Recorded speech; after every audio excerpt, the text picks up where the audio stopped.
Welcome to the Back to Life podcast, where we explore living well, loving well, and being well.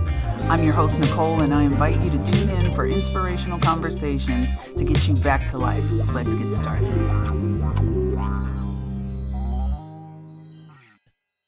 Hi, everyone. Welcome to the Back to Life podcast. I'm your host, Nicole, and I am thrilled to have you join us for our third episode. If you're new here, this podcast is all about living well, loving well, and being well to nurture our mental health and get back to living. And as always, I am here with my fabulous therapist friend, Kelly. Hi, Nicole. Hi. Hi, everyone. So I'm again excited to be back and to continue our conversation about friendships, because today we get to talk about something really special. We're diving into Frientimacy. Ooh, I love it. It's a fun word. It is. It is. So today's episode, I can't speak today. Anyway, today's episode is called Frientimacy, and we're going to be talking about three main things. Okay. Establishing your friendship circle, sharing your stuff, being vulnerable and honest. Gross. Ill. Yeah, and maintaining meaningful friendships. Ready to get started? Let's do it. Okay. First up, establishing your friendship circle.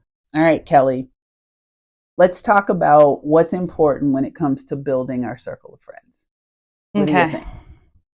Well, you have to be really intentional about who you surround yourself with.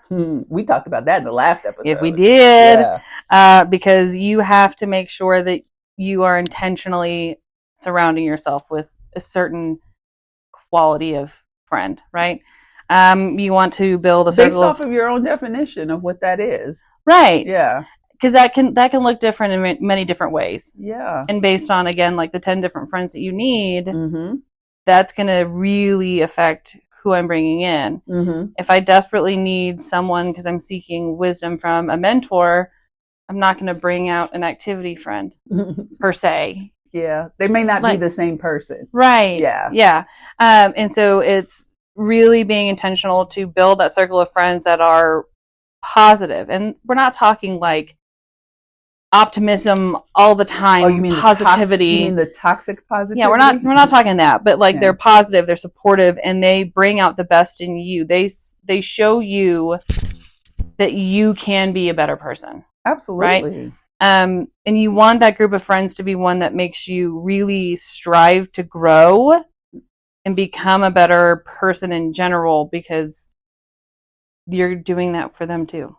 Yeah. Yeah. Yeah. It's about quality, not quantity. Yeah. Every single time. Yeah. So it's important to find friends who align with your values and interests, but you have to know what your values or interests are. Yes. A lot of times, I know with, clients that come in or patients that come in, we talk about like, what is it that matters most to you? Sometimes it's a matter of semantics, because if you say what's your values, people are like, oh, what? You know what I mean? And so you just like, what matters most to you? And when and sometimes that can be a question that stumps people. A lot of times. Yeah. But when you are aware of, those things like your values and your interests, it helps you to make decisions about who you want to invite into your life. Yep. And it doesn't mean that you have to be exactly alike, but having common ground helps to build a strong foundation. And that's really important. Also, being open to meeting new people. I know, God forbid, right? I don't like that. And stepping out of your comfort zone can lead, it can definitely lead to having some unlikely and amazing friendships. Surprising. You know what I mean? You can kind of like, oh, I didn't think I would like you. Yes. I mean, because don't say that, but or do and see how this friendship goes. Because all about being unmasked. If you're that unfiltered, maybe we need to get used to it now. I mean, or maybe that's just what you were looking for. Exactly. Because we also can't forget that diversity plays a huge role in our friendship circle. Yeah, and going back to what you said, having common ground does help build a strong foundation. But that common ground doesn't have to mean that we agree on every single topic that there is in the world. No, we're not. You're not pizza. Yeah, exactly. And we're not robotic either. No, I'm not AI. Okay. Okay. And then touching on something that we kind of talked about last episode, different perspectives and backgrounds can really enrich your life in such unexpected ways. Yeah. Because we might not agree on, Coke versus Pepsi. Mm-hmm. How about neither? Anyway. Dr. Pepper, right? Okay. But that doesn't mean that you can't be amazing towards each other and fulfill those needs as friends for each other. Yes. And the varying perspectives and opinions really allow us to maintain that open mindset mm-hmm. and explore alternative thought processes mm-hmm. And really allow us to create the solidarity with other human beings. Yeah. And so it's really about creating a balanced and fulfilling network of friends. Yeah. Not that one. Not the one. More than one. Yeah, exactly. Mm-hmm. And now that brings us to our next point, sharing your stuff. Mm-hmm. Are you ready to get vulnerable and honest, Kelly? Yeah, no. Mm-hmm. No, that's one of our 4-letter words. Vulnerability is. No.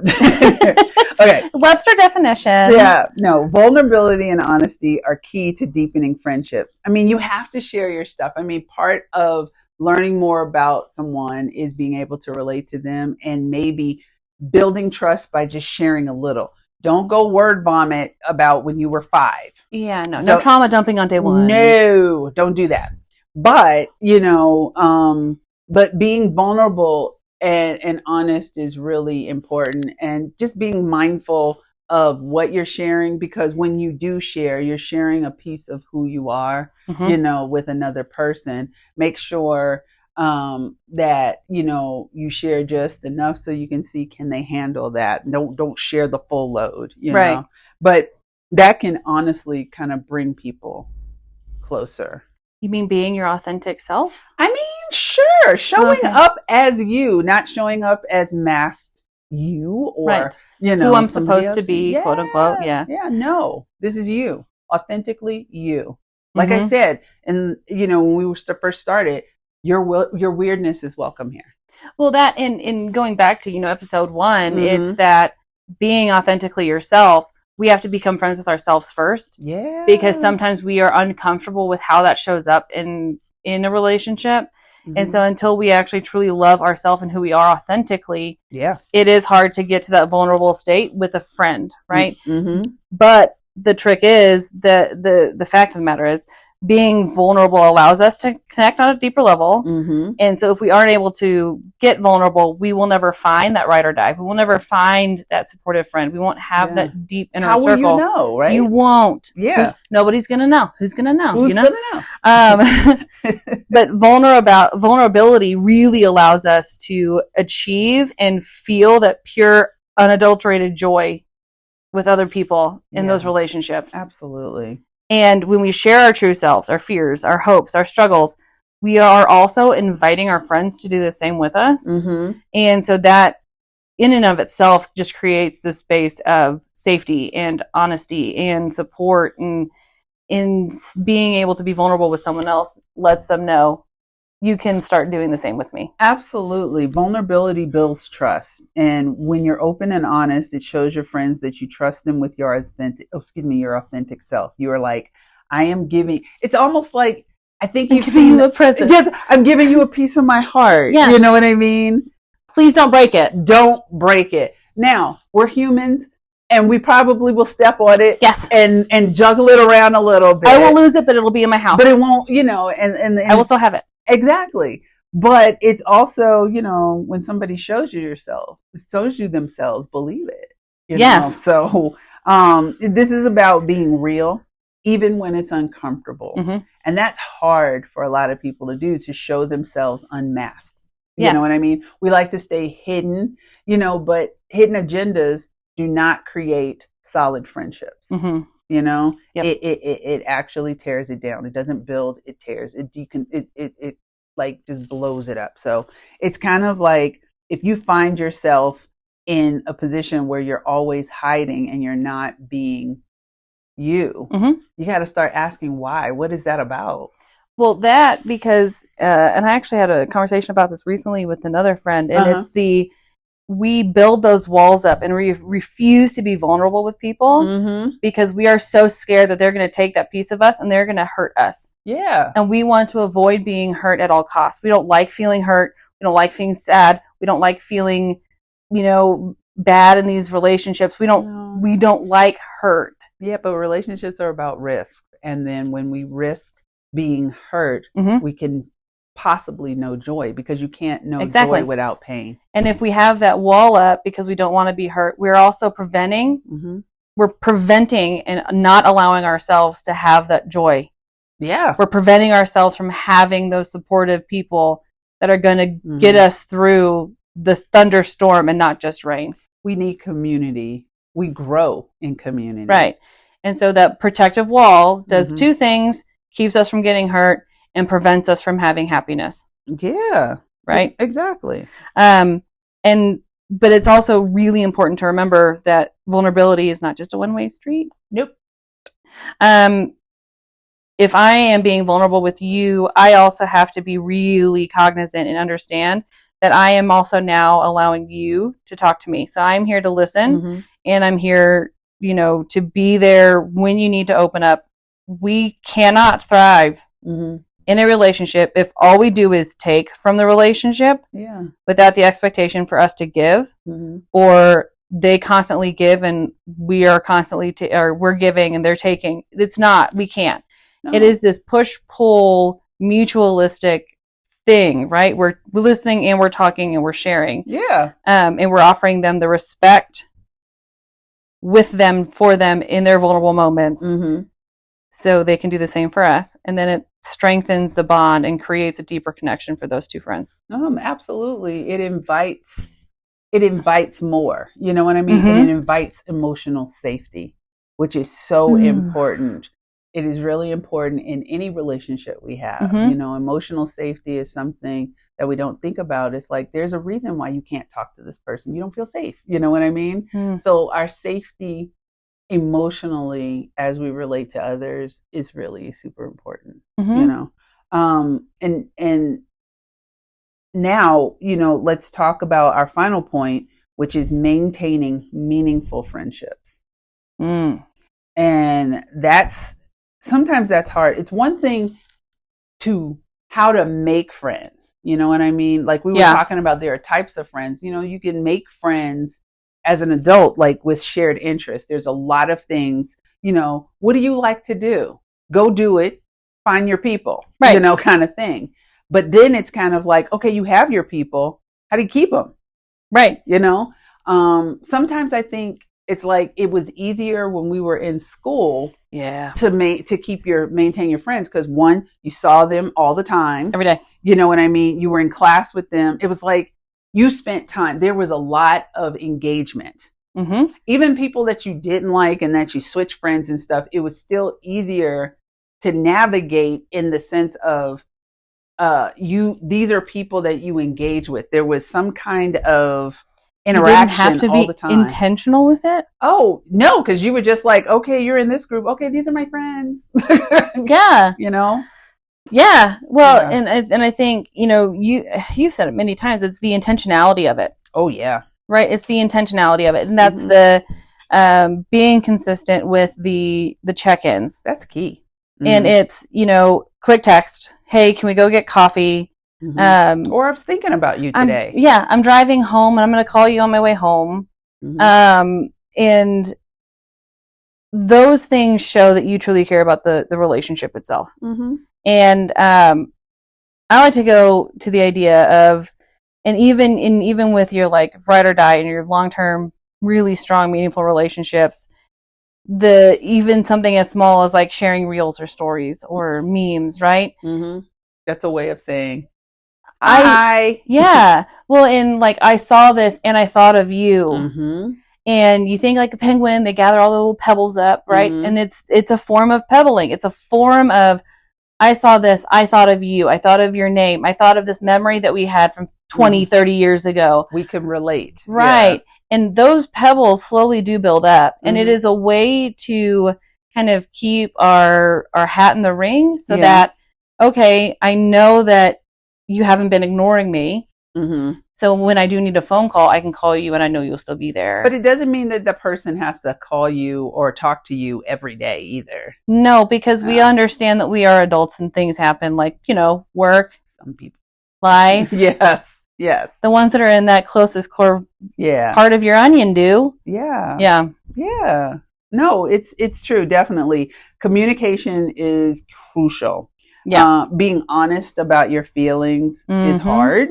And addressing any issues directly, harder. People don't like to do that. No, because it's uncomfortable. It's also the fear that the relationship's going to end, right? I know, and it's but like we were talking about emotional safety. As you build that, it becomes solidified where it's kind of like, hey, I'm mad at you. But that doesn't mean you said this last Tuesday and it didn't sit well with me. No, but that doesn't mean get away from me, be gone in my life. You know what I mean? Off with your head type of thing. Right. It just means that I didn't like that. Don't do it again. Kind of thing. We need to discuss this. We need to talk about it. Yeah. And so, those things, are important just as much as celebrating each other's successes keeps the friendships vibrant and strong, and supporting each other is, we can't say enough about that. Right. It's really important.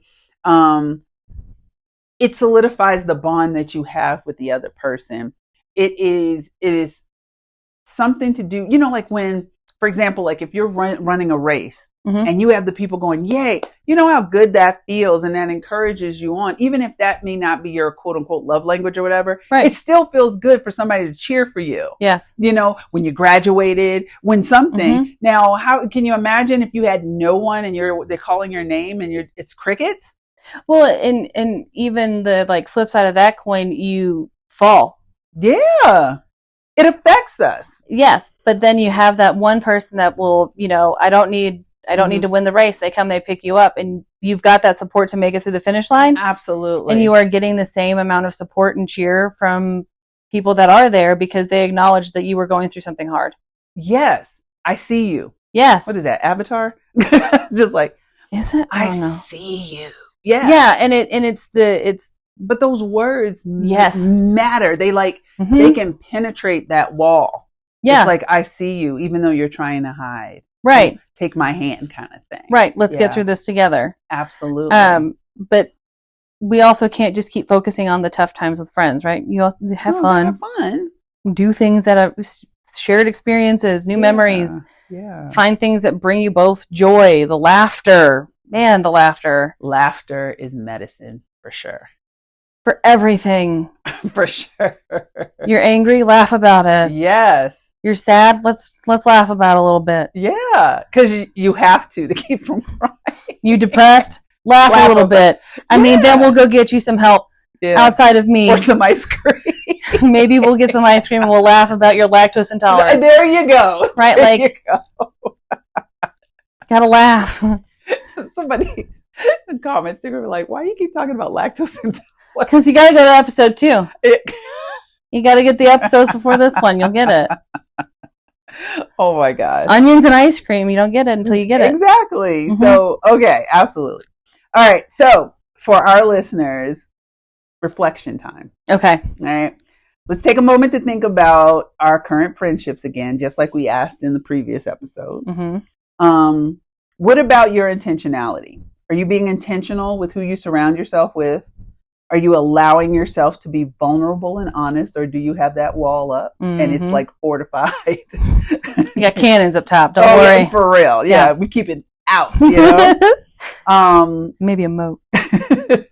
Without the gators. Yes. And I want you to also think about what steps you can take to maintain those meaningful connections. So if you are thinking about, if you realize, wow, I'm not being my authentic self with the people that, I say, or I call my friends.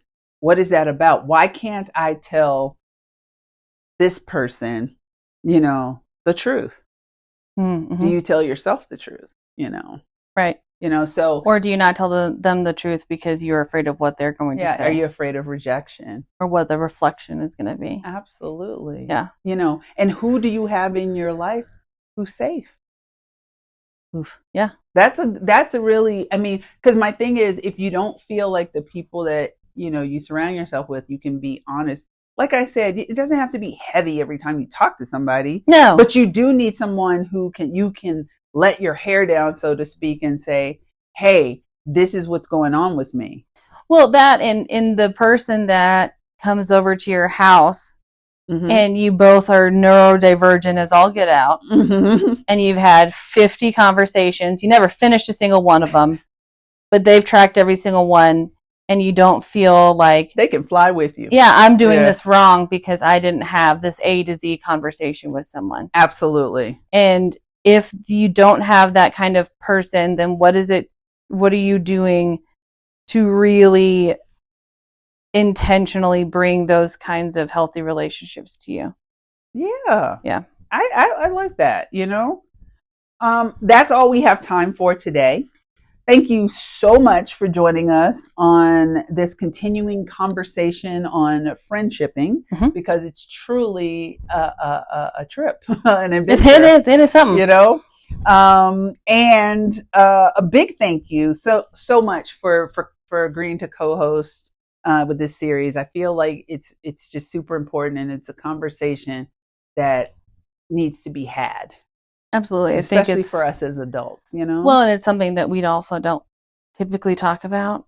No, we just do. Or don't. Yes, exactly. It's always a pleasure. Yeah, thanks. We hope you enjoyed the conversation and found some valuable insights about establishing, deepening, and maintaining friendships. Remember, nurturing these connections is key to living well, loving well, and being well. Until next time, take care and cherish your friendships. Thank you for tuning in to today's episode. Please subscribe, rate, and leave a review. We'd love to hear your thoughts and stories about friendship. You can also follow us on socials and our website for tips and inspiration. Info is in the show notes. Be well.